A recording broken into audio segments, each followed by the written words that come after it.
आप देख रहे हैं विविध भारत न्यूज और मैं हूं आपके साथ मानवी ठाकुर। शुरुआत करते हैं आज की खास खबरों से। नगर निगम द्वारा हो रही पुलिया निर्माण स्थानीय निवासियों के लिए परेशानी का सबब बनी हुई है। मथुरा के श्री कृष्ण जन्मस्थान के समीप रामलीला मैदान के पास नगर निगम द्वारा पुलिया का निर्माण कराया जा रहा है और पुलिया के निर्माण के चलते वहां आने जाने वाले सभी मार्ग बंद कर दिए गए हैं और नगर निगम द्वारा आने जाने के लिए कोई वैकल्पिक व्यवस्था नहीं की गई है, जिससे वहां से निकलने वाले लोगों को परेशानियों का सामना करना पड़ रहा है।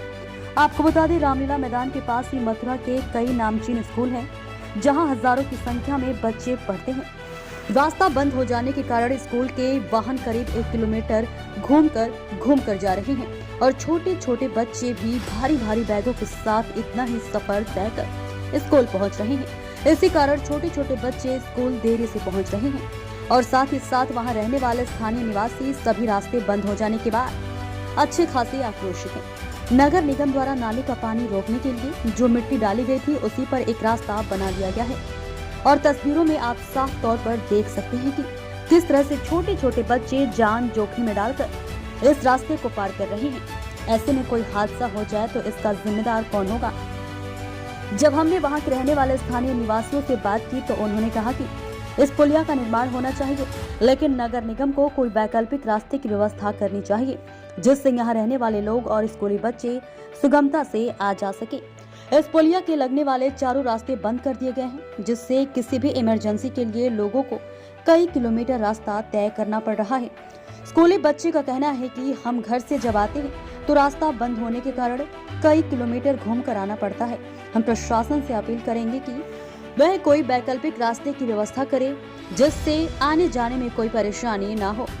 वहीं हमने जब नगर निगम निर्माण के अधिशासी अभियंता मिश्रा जी से बात की तो उन्होंने बताया कि कोई वैकल्पिक रास्ते की व्यवस्था नहीं की गई है और जो मिट्टी पर रास्ता बनाया गया है वह काफी खतरों से भरा हुआ है, लेकिन लोगों को चाहिए कि वह घूमकर अपना रास्ता तय करे। भले ही नगर निगम निर्माण के अधिशासी अभियंता द्वारा वैकल्पिक रास्ते को लेकर अपना पलड़ा झाड़ लिया हो, लेकिन अगर कोई हादसा होता है तो इसका जिम्मेदार कौन होगा? और फंड की कमी बताकर वैकल्पिक रास्ता न देना कहां तक सही है? सरकारी कर्मचारी को चाहिए कि पुलिया निर्माण से पहले वे एक रोड मैप तैयार करते, जिससे वहां रहने वाले स्थानीय निवासियों को किसी भी तरह की परेशानी का सामना नहीं। क्या नाम है आपका? अशोक कुमार। कहाँ रहते हैं आप? मैं यहीं गोविंद नगर में रहता हूँ। ये क्या समस्या सामने आ रही है? समस्या ये है कि सबसे पहले तो इसके लिए वैकल्पिक रास्ता देना चाहिए था। ये आम रास्ता है, जब ईदगाह पर नमाज अदा की जाती है तो ये रास्ता खोला जाता है और यहाँ पर कई स्कूल भी हैं, नामची स्कूल हैं, उनके बच्चे भी निकलते हैं, बसें भी निकलती हैं और जो हमारे जन्मभूमि के लिए यात्री आते हैं दर्शन करने वो भी यहाँ से निकलते हैं। तो इसके लिए हम ये चाहते हैं कि एक वैकल्पिक व्यवस्था, एक रास्ता निकाला जाए जिससे कि आम जन को कोई परेशानी ना हो। किस तरह के रास्ते रोके गए हैं? कितने रास्ते सभी रोक दिए गए? ये पूरे रास्ते रोक दिए गए हैं, चारों दिशाओं से यात्री आते हैं और बच्चे आते हैं पढ़ने वाले, सभी रास्ते, कोई भी एक ऐसा रास्ता नहीं है जो कि हमारे गोविंद नगर महाविद्यालय को लिंक करता हो। अशोक जी, देखा जा रहा है यहाँ सारे रास्ते पैदल चलने के लिए भी वैकल्पिक व्यवस्था नहीं रखी है। कोई भी वैकल्पिक व्यवस्था नहीं है, जबकि यहाँ पर सरकारी रास्ता है, पटरी 20 फुट की है। तो आप क्या कहना चाहेंगे अधिकारियों से मेरा यही विनम्र निवेदन है कि बहुत अच्छी बात है कि पुलिया का निर्माण हो रहा है, भविष्य में आगे काम आएगी, लेकिन साथ साथ में इसके वैकल्पिक व्यवस्था, वैकल्पिक रास्ता की व्यवस्था करें जिससे आम जन को असुविधा ना हो। आप यहाँ लोकल रहते हैं, बिल्कुल आपका घर यहीं पर ही है, तो किस तरह की वैकल्पिक व्यवस्था होनी चाहिए?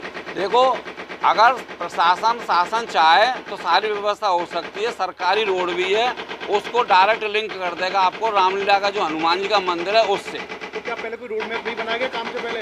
कोई रोड मैप नहीं करा, सबसे पहले इन्होंने आकर के तोड़ा फोड़ी कर करके रोक दिए रास्ते और आम आदमी बहुत परेशान हो रहा है। सुबह से शाम तक लगभग हजारों लोग वाहनों को लेकर के आते वापस जाते, कॉलोनी में भी अशांति का वातावरण है। बड़ा नाला है, यहाँ छोटे छोटे बच्चे निकलने हैं, अभी कोई हादसा हो जाए तो कौन जिम्मेदार होगा? अभी सुबह कई हादसे हुए हैं, जितना बच्चे में वजन नहीं है उससे ज़्यादा बैगों में वजन है और वो तो पानी कम था, ये वजह मान लो, नहीं तो आज ही बच्चा डूबते डूबते बचे हैं। सपना सर से। बताइए कि कहाँ रहती हैं आप? हम महाविद्यालय में ही रहते हैं। किस तरह की परेशानियों का सामना? हमें परेशानियों का सामना इसलिए करना पड़ता है क्योंकि हमें बच्चों को लाने में दिक्कत होती है, हमें खुद आने में दिक्कत होती है। रोड सही सी नहीं है, तो हमें काफ़ी फिर हमें दूसरी रूट चेंज करके आना पड़ता है स्कूल के। लेकिन यहाँ तीनों रास्ते बंद हैं। ये तीनों रास्ते ही करीब करीब बंद हैं, हमें फिर भी प्रॉब्लम हो रही है, हमें घूम कर जाना पड़ता है दूसरी रास्ते। वैकल्पिक रास्ता नहीं दिया तो कितने दिन से काम चल रहा है ये अभी 4-5 दिन से काम चल रहा है सर। तो दिक्कतें काफ़ी हो रही हैं। हाँ, दिक्कत है। जैसे आधा घंटा लगता है और टर्न होकर आएंगे कम से कम 1 घंटा बढ़ जाता है हमारे लिए। इतनी प्रॉब्लम्स होती हैं बच्चों के ज़्यादा, टीचर के लिए सबसे ज़्यादा प्रॉब्लम होती है।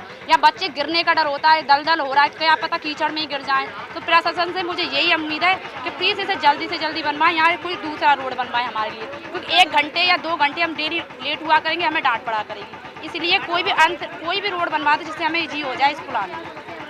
क्या नाम है आपका? मेरा नाम प्रवेश है। कहाँ रहती हैं आप? मैं महाविद्यालय में रहती हूँ। किस तरह की परेशानियों का सामना करना पड़ता है? सबसे ज़्यादा दिक्कत हमारे जो स्कूल में छोटे छोटे बच्चे पढ़ रहे हैं उनके लिए है।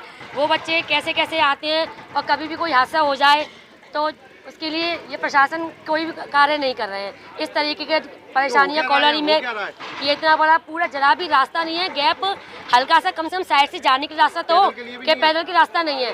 और बच्चों को कितनी परेशानी हो रही है, कोई छोटा बच्चा गिर भी जाए तो इनको मालूम भी नहीं पड़ेगा, बहुत बच्चों की लग भी गई है।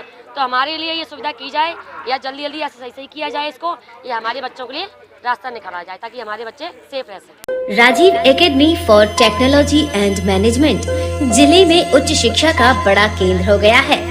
Doctor APJ Abdul Kalam technical university के MBA से 7वीं रैंक प्राप्त इस कॉलेज में छात्रों को न केवल पढ़ाई का बेहतर माहौल मिल रहा है बल्कि बहुराष्ट्रीय कंपनियों से बेहतर प्लेसमेंट भी। उच्च शिक्षा का बेहतर केंद्र इसलिए भी है क्योंकि यहाँ कौशल विकास के लिए नियमित कार्यशाला, प्रशिक्षण कार्यक्रम, अतिथि व्याख्यान का भी आयोजन होता है। युवाओं में इस कॉलेज के प्रति क्रेज बढ़ता जा रहा है। कॉलेज की विशेषता है कि औद्योगिक क्षेत्रों की यात्रा कराकर विद्यार्थियों को व्यावहारिक ज्ञान भी दिया जाता है जो उनके जीवन में महत्वपूर्ण भूमिका निभाता है। यहाँ की उच्च तकनीकी कक्षाएं किताबी ज्ञान तो देती ही हैं, छात्रों का बेहतर मार्गदर्शन भी करती हैं। पढ़ाई के अलावा अतिरिक्त पाठ्य चर्चा में भी छात्र भाग लेते हैं।